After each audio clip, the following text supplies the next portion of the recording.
of the things I think is important is the increase in the participation rate. We looked at it by age category, and you finally started bringing in some of those 35 to 44-year-olds who had fallen out of the labor force. They did begin to throw their hat in the ring, and what we're looking for is this a tipping point of more people rejoining the labor force? Unfortunately, some of the participation was really heavily concentrated in low education categories, and part of the reason the wages were a little higher was we did have an increase in minimum wages across 9 states.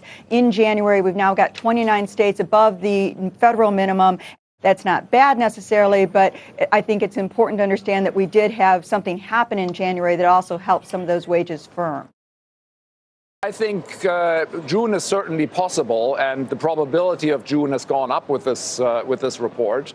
Despite the improvement in the labor market, inflation is 0.7 percentage points below the target. Headline inflation is probably going to be negative or zero.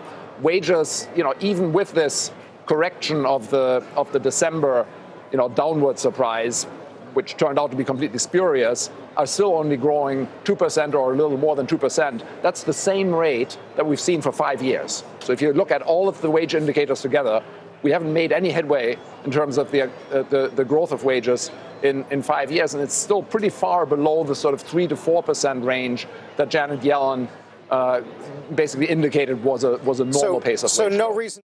Yeah, and you look at the 3-month average, Kelly, 336,000. That's a step up. We do think you're seeing an acceleration in the data, and so I think it's great. Does it risk the Fed moving earlier? Absolutely, and that's what the 2-year Treasury yield is telling you today.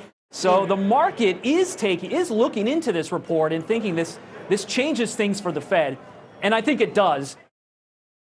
I don't think this is a particularly rich news time, and therefore you're going to have these kind of exogenous factors that are going to be able to impact markets, probably disproportionate to their fundamental worth. So, Greece today is in the news again, S&P downgraded.